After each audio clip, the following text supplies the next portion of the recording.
কোনো কালো চিলকে আমাদের ভাগ্যে আর ছু মারার কোনো সুযোগ আমরা দেব না। এটাই ছিল তাদের অঙ্গীকার। তারা বলেছিল জীবন দিব, তবুও 24 দিব না। এটা কেন বলেছিল আমরা সবাই বুঝি। এটাই তাদের অপরাধ। তারা কারো দিকে অন্যায়ের হাত বাড়ায়নি, কারো উপর জুলুম করেনি। হাদিয়া আজীবন ইনসাফের কথা বলে দিয়েছে। এমনকি বলতে বলতে এটাও বলেছে যে আমার শত্রুর প্রতি আমি ইনসাফ করতে চাই। আমি কোনো শত্রুর উপরেও বেইনসাফি করতে চাই না, এবং কেউ বেইনসাফি করুক সেটাও আমরা দেখতে চাই না।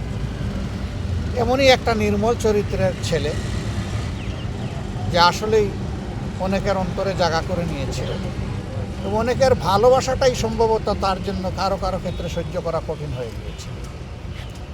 এই জন্যেই তারা ষড়যন্ত্র করে দুনিয়া থেকে তাকে উঠিয়ে দিয়েছে। কিন্তু যারা বিপ্লবী, তাদেরকে খুন করে বিপ্লবের চেতনাকে খুন করা যায় না, বরঞ্চ সেই চেতনা আরও ছড়িয়ে পড়ে।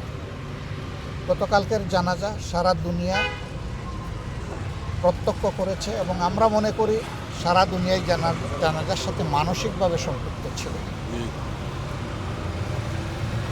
আমরা শপথ নিতে চাই, আল্লাহ তাআলা যে দেশে আমাদেরকে পয়দা করেছেন, এই দেশ এই জাতির জন্য আমাদের সর্বোচ্চটুকু দিয়েই আমরা লড়ে যাব ইনশাআল্লাহ। এবং আমরা আশাবাদী এই জাতি ইনশাআল্লাহ সব ধরনের ফেসিবাদের কবল থেকে মুক্ত হবে ইনশাআল্লাহ। সব ধরনের অন্যায় অবিচার থেকে মুক্ত হবে, বৈষম্য থেকে মুক্ত হবে, দুর্নীতির কোরাল গ্রাস থেকে মুক্তি পাবে।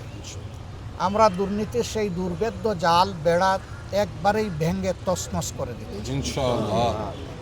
এ পর্যন্ত আমাদের লড়াই অব্যাহত থাকবে ইনশাআল্লাহ।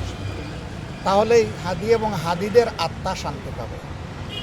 এই 24-এ যারা জীবন দিয়েছে, যারা লড়াই করে দুনিয়া থেকে বিদায় নিয়েছে, আল্লাহ তাআলা তাদের সকলকেও হাদি সহ শহীদ হিসাবে কবুল করুন। আমিন।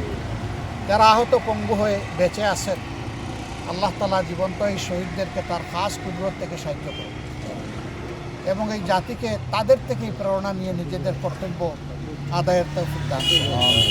আজকে রাজনৈতিক দলগুলোর উপর অনেক বড় দায়িত্ব। দোয়া করবেন প্রিয় দেশকে ঐক্যবদ্ধভাবে আমরা সবাই যেন পারস্পরিক ভুল বুঝাবুঝি ভুলে গিয়ে আমরা সামনের দিকে এগোতে পারি। আল্লাহ যেন এই তৌফিক দান করেন। আদর্শ এবং কৌশল দলগুলোর ভিন্নতা থাকবে, সেই লড়াই হোক বুদ্ধিভিত্তিক, সেই লড়াই হোক যুক্তির, এবং সেই লড়াই হোক মানবতার কল্যাণ। দেশ নয়, ব্যক্তি নয়, জাতিই বড় কথা। ব্যক্তি নয়, দল নয়, জাতিই বড় কথা। সেই কথার উপরে আমরা যেন রাজনৈতিক দলগুলো আমাদের পথ রচনা করে সামনে এগোতে পারি। আল্লাহ সেই তৌফিক দান করুন।